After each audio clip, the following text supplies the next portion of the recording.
जय श्री श्याम, राधे राधे दोस्तों। एक बार की बात है, किसी नगर में एक राजा ने एक मंदिर बनवाया जिसमें श्री कृष्ण की मूर्ति रखवाई, लेकिन उसकी कभी पूजा नहीं की। पूजा करने के लिए मंदिर में एक पुजारी को रखा गया।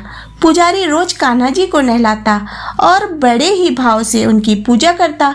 राजा भी रोज कान्हा जी के लिए एक फूलों की माला भेज देता था और जब वह दर्शन करने आता तो पुजारी उस माला को उतार कर राजा को पहना देता। ऐसा करते करते पुजारी की भी उम्र बीत चुकी थी। एक दिन किसी वजह से राजा नहीं आ सका तो उसने एक सेवक के हाथ मंदिर में माला पहुंचा दी और कहलवाया कि आज वह मंदिर नहीं आएगा, इसीलिए पुजारी उसका इंतजार ना करे।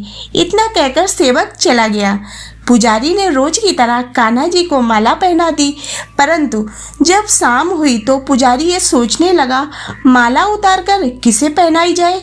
उसने सोचा, क्यों ना ये माला आज मैं ही पहन लूं। वैसे भी तो मेरी उम्र हो चली है, जीवन का क्या पता कब खत्म हो जाए। इतना सोचकर पुजारी ने माला उतार कर अपने गले में डाल ली, लेकिन इतने में ही सेवक आ गया और उसने बताया कि राजा की सवारी मंदिर में पहुंचने वाली है। यह सुनकर वह सोचने लगा, अब मैं क्या करूं? अगर राजा ने देख लिया तो वो तो मुझे मरवा ही डालेंगे।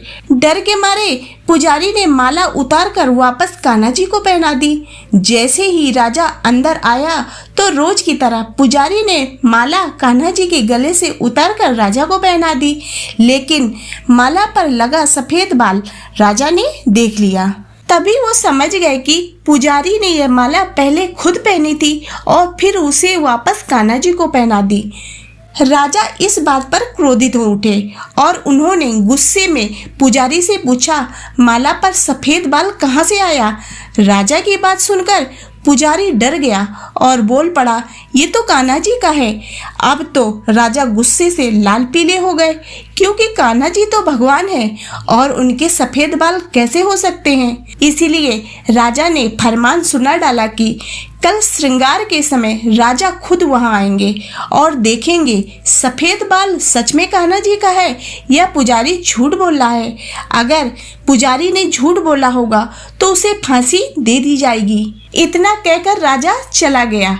अब पुजारी का रो रो कर बुरा हाल था। उसने रोते रोते कहा, हे कान्हा जी, मैं जानता हूँ मुझसे गलती हो गई है। मुझे अपने गले की निकली माला आपको नहीं पहनानी चाहिए थी, पर मैं क्या करता। उस समय मेरे मन में लालच आ गया था कि कभी आपके गले की निकली हुई माला मैं भी पहन सकूं, क्योंकि अब तो आपकी सेवा करते करते मैं वृद्ध हो चुका हूँ। अब आप मुझे माफ कर दीजिए, ऐसी गलती दोबारा नहीं होगी। अब आप ही कुछ कीजिए, नहीं तो कल मुझे फांसी हो जाएगी। पुजारी पूरी रात रो रो कर यही कहते रहे। सुबह होते ही राजा भी आ गया और कहने लगा, आज कान्हा जी का श्रृंगार वह खुद करेगा। ऐसा कहकर जैसे ही राजा ने कान्हा जी का मुकुट उतारा तो उसने देखा कि प्रभु के सारे बाल सफेद हैं, लेकिन राजा को फिर भी यकीन नहीं हुआ। उसे लगा कि फांसी के डर से पुजारी ने बालों को रंग दिया है। सच जानने के लिए राजा ने कान्हा जी का एक बाल तोड़ लिया। जैसे ही बाल टूटा, प्रभु के सिर से खून की धारा बहने लगी। यह देखकर राजा भगवान के चरणों से लिपट कर माफी मांगने लगा। तभी मूर्ति से आवाज आई, राजा, तूने मुझे आज तक सिर्फ पत्थर की मूर्ति समझा, इसीलिए अब मैं तेरे लिए एक पत्थर ही रहूँगा। लेकिन पुजारी ने मुझे हमेशा भगवान की तरह पूजा है, इसीलिए उसके लिए मुझे अपने बाल सफ़ेद करने पड़े।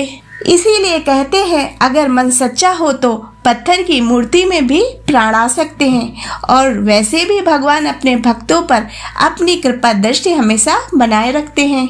तो दोस्तों, आशा करती हूँ कि आपको ये कहानी पसंद आई होगी।